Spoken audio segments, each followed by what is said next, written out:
ఒకప్పుడు ఉత్తరాంధ్ర రాజకీయాల్లో నాయకుడు చాలా ఫేమస్. ప్రధాన పార్టీలన్నీ ఆయనకు టికెట్ ఇచ్చేందుకు పోటీ పడేవి. ఆయన ఎన్నిసార్లు ఓడిపోయినా ప్రతి ఎన్నికలకు టికెట్ మాత్రం దక్కేది. అది ఆయన సత్తా. అయితే అదంతా ఒకప్పుడు. కొన్నాళ్ళుగా ఆయన రాజకీయ జీవితం తల్లకిందులైపోయింది. ఒకప్పుడు ఓ వెలుగు వెలిగిన ఆ నాయకుడు ఇప్పుడు దిక్కుతోచని స్థితిలో పడ్డారు. తాజాగా ఆయన వైసీపీ అధినేతను కలవడం దేనికి సంకేతం?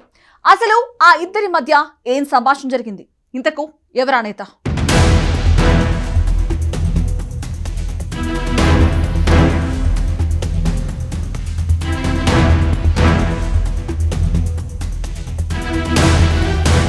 ఎమ్మెల్సీ దువ్వాడ శ్రీనివాస్ రెండు తెలుగు రాష్ట్రాల ప్రజలకు పరిచయం అవసరం లేని పేరు. ఉమ్మడి శ్రీకాకుళం జిల్లాలో 2.5 దశాబ్దాల నుంచి రాజకీయాల్లో ఉంటూ ప్రజానేతగా ఎదిగారు. పోటీ చేసి గెలవకపోయినా ఆయనకు అన్నిసార్లు పార్టీలు అవకాశం ఇచ్చాయంటే ప్రజల్లో ఆయనకున్న ఇమేజ్ ఏంటో అర్థం చేసుకోవచ్చు. ఆయనలో రాజీలేనితనం, నోటి దురుసు కలిసి అందాలాలు అందకుండా చేశాయని సన్నిహితులు అంటుంటారు. జిల్లాలో బలమైన సామాజిక వర్గానికి చెందిన దువ్వాడ సరైన తీరున పాలిటిక్స్ చేసి ఉంటే ఈ పార్టీకి మంత్రి అయి ఉండేవారు. కానీ ఆయన తాను అనుకున్నదే నమ్ముతారు, అదే బాటలో వెళ్తారు. దాంతో ఆయన ఏ పార్టీలో ఉంటే ఆ పార్టీలో పడనివారు తయారవుతుంటారు. వైసీపీ ఆయన్ను సస్పెండ్ చేశాక ప్రస్తుతం వ్యక్తిగత, వ్యాపార వ్యవహారాల్లో బిజీ అయ్యారు. అయితే తాజాగా దువ్వాడ జగన్ను కలవడం, ఇద్దరు గుసగుసలాడుకోవడంతో సర్వత్రా చర్చ మొదలైంది.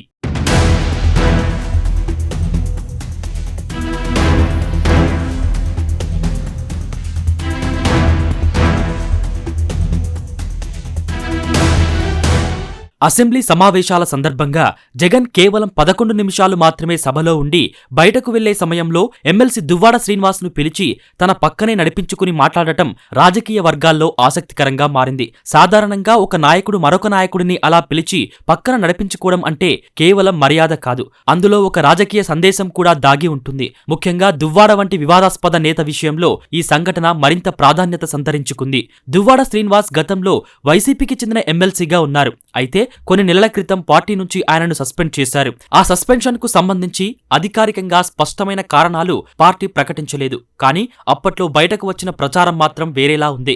దువ్వాడ వ్యక్తిగత జీవితానికి సంబంధించిన అంశాలు, భార్యా పిల్లలను వదిలేసి మరో మహిళతో కలిసి ఉండటం, సోషల్ మీడియాలో రీల్స్ చేయడం వంటి అంశాలు పార్టీ ప్రతిష్టకు భంగం కలిగిస్తున్నాయని కారణంగా చూపించారు. ఇవన్నీ కలిపి ఆయనను పార్టీ నుంచి దూరం పెట్టారన్న కథనం విస్తృతంగా ప్రచారంలోకి వచ్చింది. కానీ రాజకీయంగా లోతుగా చూస్తే అసలు కారణం వేరే ఉందని పార్టీ వర్గాలే చెబుతాయి. దువ్వాడకు ధర్మాన సోదరులతో విభేదాలు ఉండటం, వారి మాటకు లోబడకపోవడం, స్థానిక రాజకీయాల్లో వారితో పొసగకపోవడమే సస్పెన్స్ కు ప్రధాన కారణమని చెప్పుకుంటున్నారు. ధర్మాన సోదరులు జగన్ కు అత్యంత సన్నిహితులుగా, ప్రభావవంతమైన నేతలుగా పేరుంది. వారు పట్టుబట్టిన కారణంగానే దువ్వాడను జగన్ పక్కకు నెట్టేశారని రాజకీయ వర్గాల్లో బలమైన అభిప్రాయం ఉంది. అంటే వ్యక్తిగత జీవితంలోని వివాదాలు ఒక ముసుగుగా ఉపయోగించుకుని అసలు రాజకీయ విభేదాల కారణంగా ఆయనను తప్పించినట్లుగా విశ్లేషణ జరుగుతోంది. ఇలాంటి నేపథ్యం ఉన్న దువ్వాడను ఇప్పుడు మళ్లీ జగన్ స్వయంగా పిలిచి మాట్లాడటం కొత్త ప్రశ్నలకు దారితీస్తోంది. అసెంబ్లీ నుంచి బయటకు వచ్చే సమయంలో జగన్ కు దువ్వాడ ఎదురుపడ్డారు.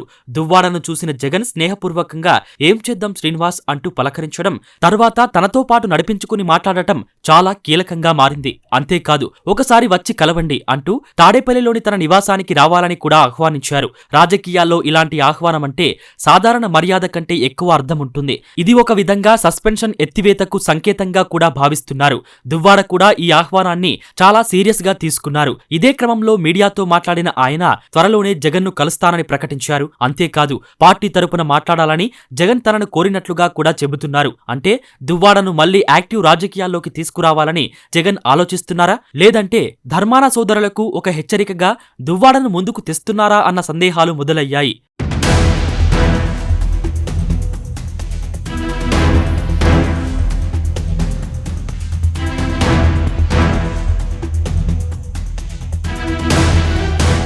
ఇక్కడే రాజకీయాల అసలు ఆట మొదలవుతుంది.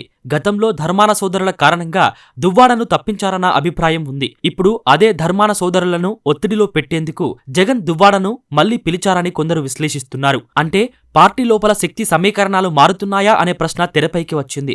జగన్ దువ్వాడను పిలవడం ద్వారా ధర్మాన సోదరులకు మీకు ప్రత్యామ్నాయాలు కూడా ఉన్నాయి అనే సందేహం ఇస్తున్నారా, లేదంటే నిజంగానే దువ్వాడ అవసరం జగన్ కు ఉందా? దువ్వాడ కూడా ఈ అవకాశాన్ని పూర్తిగా వినియోగించుకునే ప్రయత్నంలో ఉన్నట్లు కనిపిస్తోంది. మీడియాతో ఆయన చేసిన వ్యాఖ్యలు చూస్తే ఇది మరింత స్పష్టమవుతుంది. ధర్మాన సోదరుల వల్లే వైసీపీ నాశనమవుతోందని ఆయన బహిరంగంగానే వ్యాఖ్యానించారు. అంటే తనను తిరిగి పార్టీలోకి తీసుకోవాలంటే ధర్మాన సోదరులను పక్కన పెట్టాలన్న షరతు పెట్టినట్లే. జగన్తో భేటీ తర్వాత కూడా దువ్వాడ ఇదే తరహా వ్యాఖ్యలు చేయడం ద్వారా పార్టీ లోపల ఒక లాబీని నిర్మించుకునే ప్రయత్నం చేస్తున్నారని రాజకీయ విశ్లేషకులు భావిస్తున్నారు. ఇంకొక కీలక అంశం ఏమిటంటే దువ్వాడ సస్పెన్స్ అయినప్పటికీ అసెంబ్లీ సమావేశాల సమయంలో మాత్రం ఆయన మండలికి వస్తూనే ఉన్నారు. అధికారికంగా పార్టీకి దూరంగా ఉన్న ప్రజా సమస్యలపై మాట్లాడుతానని చెబుతూ తన రాజకీయ ప్రాధాన్యతను నిలుపుకునే ప్రయత్నం చేస్తున్నారు. తాజా పరిణామాల నేపథ్యంలో ఆయన జగన్ అవకాశం ఇవ్వకపోతే సొంతగా పోటీ చేసి నా బలం చూపిస్తాను అని బహిరంగంగానే ప్రకటించారు. ఇది పార్టీకి ఒక రకమైన హెచ్చరికగా కూడా భావించవచ్చు. అంటే తనను పట్టించుకోకపోతే ప్రత్యామ్నాయ రాజకీయ మార్గాన్ని ఎంచుకుంటానన్న స్పష్టమైన సంకేతం. దువ్వాడ చేసిన మరికొన్ని వ్యాఖ్యలు కూడా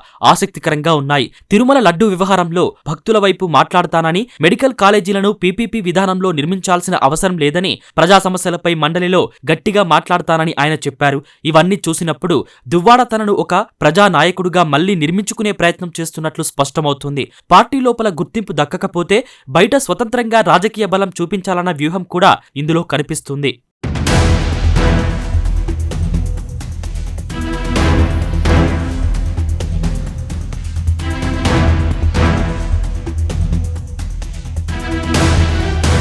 ఈ మొత్తం వ్యవహారంలో ఒక విషయం మాత్రం స్పష్టం. దువ్వాడను మళ్లీ పిలవడం ద్వారా జగన్ ఒక రాజకీయ సందేశం ఇచ్చారు. అది ధర్మాన సోదరులకు కావచ్చు, పార్టీ లోపలి అసంతృప్త వర్గాలకు కావచ్చు, లేదా భవిష్యత్తు రాజకీయ వ్యూహంలో భాగంగా కావచ్చు. దువ్వాడకు ఇది తిరిగి రాజకీయ జీవితంలోకి వచ్చే అవకాశంగా మారింది. ఆయన దీనిని పూర్తిగా ఉపయోగించుకోవడానికి సిద్ధంగా ఉన్నారు. ఇక జగన్ ఏ దిశగా అడుగు వేస్తారన్నది, దువ్వాడ ధర్మానల మధ్య సమీకరణాలు ఎలా మారతాయన్నది రాబోయే రోజుల్లో వైసీపీ రాజకీయాల్లో కీలకంగా మారనుంది. చూడాలి మరి ఏం జరుగుతుందో అన్నది.